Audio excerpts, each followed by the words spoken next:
예, 날씨가 쌀쌀해지면서 불 소식, 화재 소식 많이 들리죠. 특히 맞아요. 최근에 제일평화시장 화재, 그다음에 또 김포 노인요양병원 화재 이런 소식 들으면 굉장히 마음이 무거워지는데요.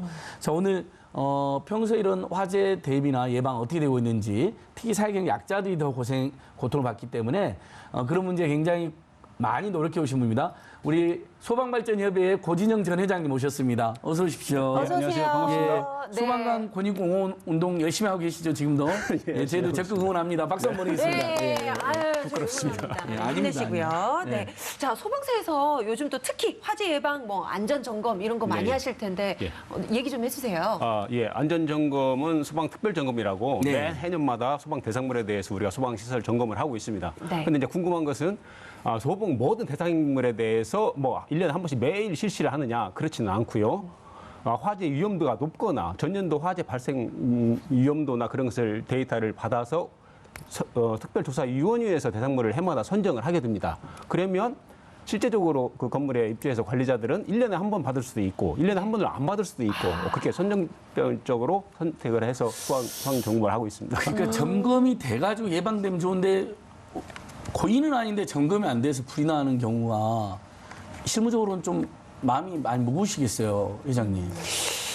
소방시설이나 소방 관련 법들은 상당히 제가 봤을 때는 강력하게 예. 이루어져 있는 게 사실입니다. 법적으로 좀 미비하거나 그런 예. 부분은 물론 있겠지만은 강력하거든요. 근데 가장 문제는 관리나 평소에 어떤 관심, 이게 가장 큰 문제라고 볼 수 맞아요. 있습니다. 그러니까 그래서 제가 지금 네. 요양병원이나 예. 그다음에 고시원, 여관, 뭐 달방, 그다음에 이런 데서 지금 최근에 불이 나면 굉장히 또 뭐 재래시장 피해도 컸잖아요. 참사 수준으로. 요거 어떻게 조금 더 예방이 잘 될 방법이 없을까요?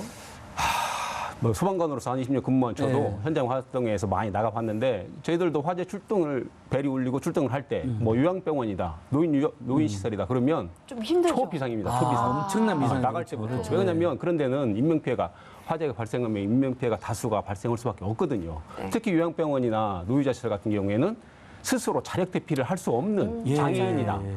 그런 환자들이 많기 때문에 소방시설이 적정하게 제일 작동하게 법에 의해서 이 시설이 되고 그것이 정상적으로 작동하는 것도 굉장히 중요하지만 그 사람들을 또 어떻게 대피시키느냐. 맞아요. 그게 가장 큰 문제거든요. 예.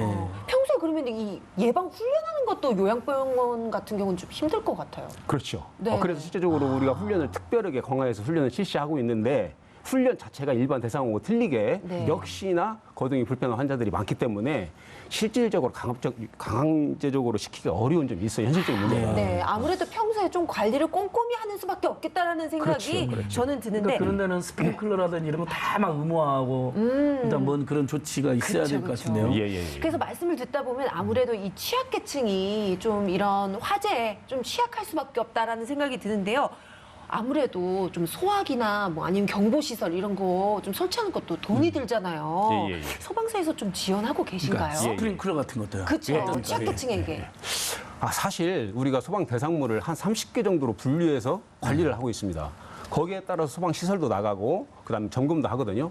근데 단독 주택 같은 경우는 4층 이하는 소방 대상물이 아닙니다. 아, 그래요? 예. 그래서 강제적으로 뭐 소방 시설을 설치하는 일부분은 있지만 소방 정기적으로 소방 검사를 한다든가 그런 경우는 또 없습니다. 그래서 실제적으로 거기에 거주하시는 분이 안전에 대한 책임 생각들이 가지고 있어야만이 스스로 할 수가 있습니다. 그렇지만 그렇다고 해서 법적 제도적으로 그냥 손 놓고 있느냐, 그것은 아니고 단독 경보형 감지기라든가 소화기 같은 경우에는 2017년도 2월달 이후로는 의무화시켰습니다. 네. 하지만 이제 설치를 하지 않는다고 그래서 뭐 벌적 조항이 있지 네. 않거나 그것을 또 일일이 소방관들이 설치를 했는지 점검을 하거나 그런 것이 이루어지는 않고 있지 현재로서는. 네. 그래서 아까 말씀한 듯이 취약계층이나 혼자 사는 노인들이나 아니면 청소년 가장들이나 그런 경우에는 사실 그런 것을 구비해서 설치하기 어렵잖아요.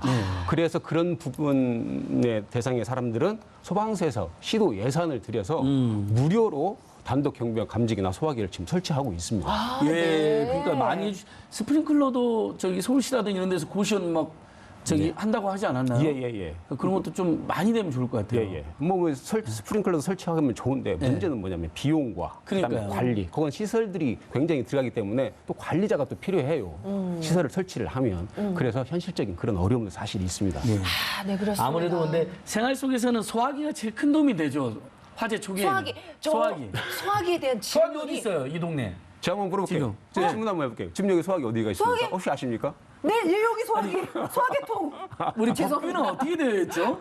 어디 저는 있지? 지금 대충 보니까 저기 보이긴 보여요. 저기 있다. 보이는데 아이고, 원래 네. 우리 법규는 어떻게 되어 있어요? 가장 뭐 눈에 잘 띄는 어디 기둥이 뭐 이렇게 되어 이제 있나요? 법규에는 네. 각 층마다 그다음에 네. 각 실마다 설치하게 되어 네, 있습니다. 각 층, 각 보행거리 층마다. 20m마다 설정하게 되어 있고. 근데 가장 중요한 것은 아까 말씀하신 대로 미리 어떤 소화기가 어떤 곳에 설치되어 있는가, 소화기가 어디에 있는가, 네. 그다음에 하나 특별히 또 뭐 말씀드릴 것 같은 경우는 우리가 벽면에 설치하는 소화기 함이 있거든요. 네. 그것은 호수를 전개를 해서 예. 물을 실제적으로 방수를 하는 시설이거든요. 그것은 일반 사람들 다 사용이 가능합니다. 네. 근데 일종의 그것을 택배 아저씨한테 전화 오면 내 택배 좀 거기 소화기 함에 넣어주세요. 그렇게 또 사용하시는 분이 맞아요. 있더라고요. 열쇠를 그래서 넣어놓는다든지. 예. 아유, 그런 참. 것들은 사용 방법들은 소화기 함 문에 전부 다 사용 방법들이 적혀 있거든요. 아유, 그런데 그래서 평소에 저 관심만 가지고. 진짜 오시면 너무 여쭤보려고 예. 소화기를 따로 구입을 했어요. 예. 근데 이거 사용하기 전에 흔들어야 되나요?